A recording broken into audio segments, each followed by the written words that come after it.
Assalamualaikum warahmatullahi wabarakatuh. Jumpa lagi dengan saya Fitriana Dewi SPD dalam mata pelajaran Ilmu Pengetahuan Alam kelas 8 SMP. Nah, kali ini kita akan belajar tentang materi pengukit.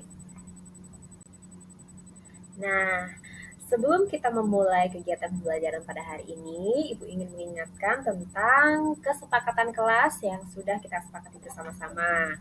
Tentu masih ingat dong, yang pertama adalah tepat waktu, kemudian yang kedua menjaga kebersihan dan kerapian, lalu saling menghormati dan menghargai, dan juga aktif dalam kegiatan pembelajaran. Masih setuju kan anak-anak? Nah, selanjutnya Ibu akan menyampaikan tujuan pembelajaran yang akan kita pelajari pada kegiatan pagi hari ini. Yang pertama adalah menjelaskan jenis-jenis pengukit dengan cermat, kemudian mengidentifikasi bagian pengukit dengan teliti, lalu menentukan keuntungan mekanis pengukit.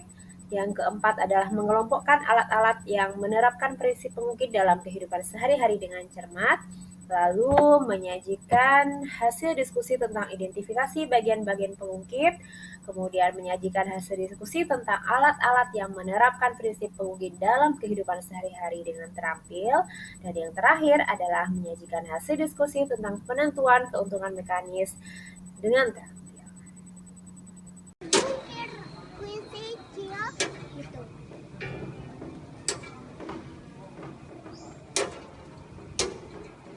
Cio, dadah. Bukan bilang dadah. Apa? Jungkat jungkit. Jungkat jungkit. Jungkat jungkit. Siso. Siso. Iya. Jungkat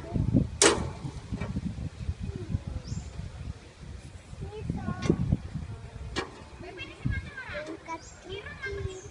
Ayo, dorong. Ya.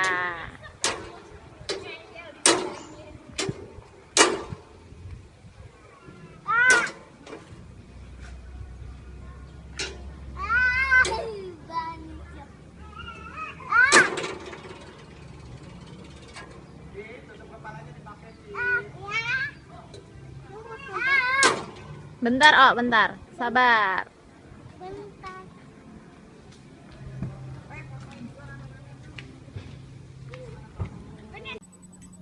Nah, anak-anak, pengukit merupakan alat sederhana yang telah digunakan sejak zaman kuno untuk memudahkan pekerjaan manusia dalam mengangkat atau memindahkan objek berat.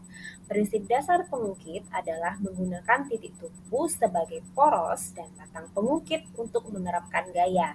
Konsep ini didasarkan pada hukum fisika yang menjelaskan bahwa dengan menempatkan titik tumpu pada posisi yang strategis, sebuah objek berat dapat diangkat dengan menerapkan gaya yang lebih kecil dibandingkan dengan objek tersebut.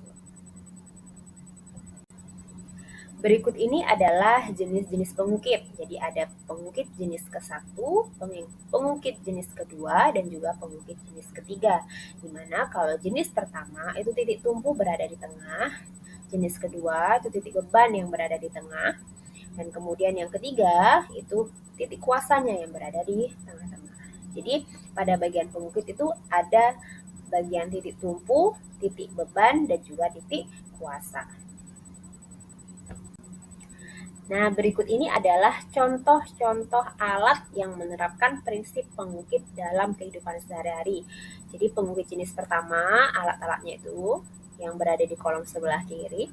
Kemudian pengukit jenis kedua, contoh-contoh alatnya berada di kolom yang bagian tengah. Kemudian yang pengukit jenis ketiga itu berada di sebelah kanan. Nah, itulah alat-alat yang berada dalam yang biasa kita manfaatkan dalam kehidupan sehari-hari. Selanjutnya, jarak antara titik tumpu dengan titik kuasa disebut dengan lengan kuasa, sedangkan jarak antara titik tumpu dengan titik beban adalah lengan beban. Sehingga dapat diperoleh keuntungan mekanis dalam pengukit adalah KM sama dengan lengan kuasa dibagi dengan lengan beban. Nah, demikian pemaparan materi tentang pengukit. Terima kasih atas perhatiannya. Wassalamualaikum warahmatullahi wabarakatuh.